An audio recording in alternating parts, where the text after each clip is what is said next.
Hello and welcome to Ani's Short Stories. I hope you enjoy this story.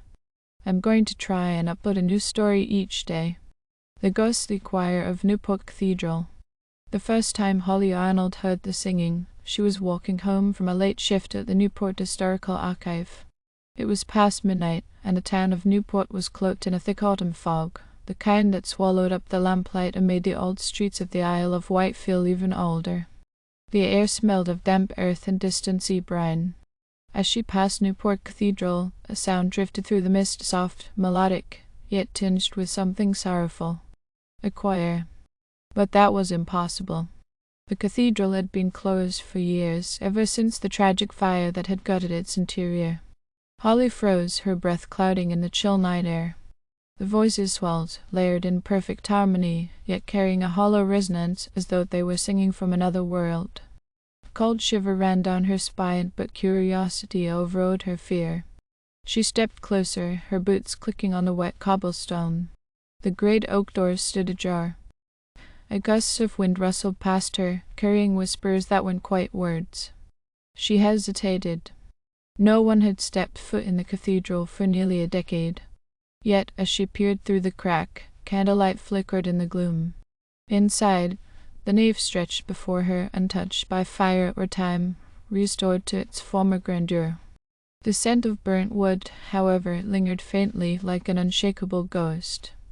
And there, in the choir stalls, stood the singers' pale, translucent figures in white robes, mouths moving in mournful reverence.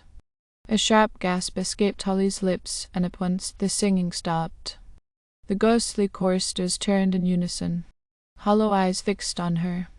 Then, in the suffocating silence, a single voice, a woman's, whispered, "Help us." Holly stumbled back, heart hammering. The vision wavered, the candlelight snuffing out. Darkness swallowed the cathedral, and when she blinked, the grandeur had vanished. The nave was once again a charred ruin, cold and lifeless. But the whisper still lingered in the air. For days she tried to put the encounter out of her mind, but the song returned every night. The same mournful hymn, laced with agony, rising from the ruins.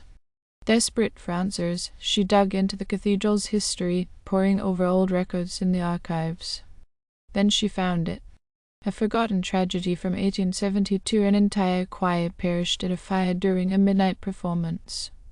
The official record claimed it was an accident, but deeper accounts spoke of something more sinister. A jealous choirmaster, Elias Blackwood, had locked the doors, condemning them to the flames when he was denied a place in their performance. A final act of rage before he perished alongside them. The more she read, the more the presence of Blackwood haunted her thoughts.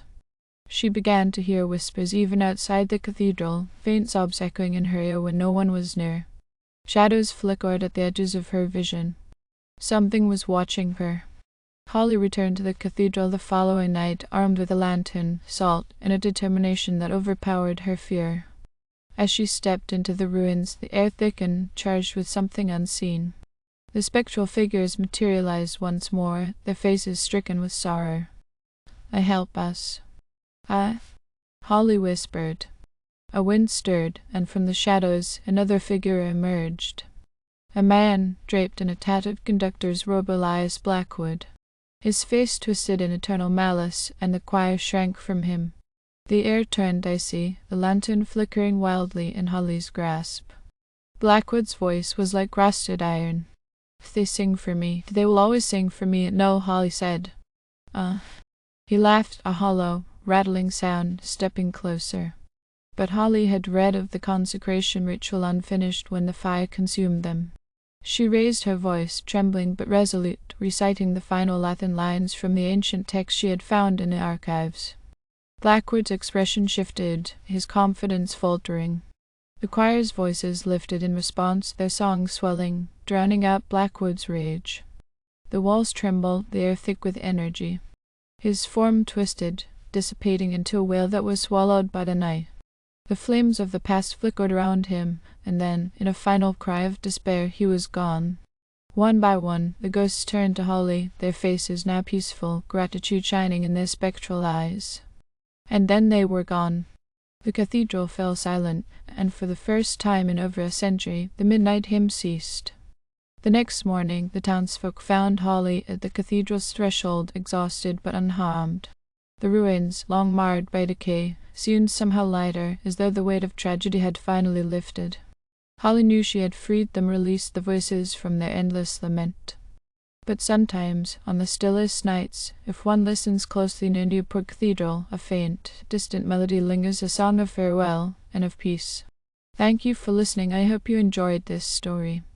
Please don't forget to like, and even better, like and subscribe.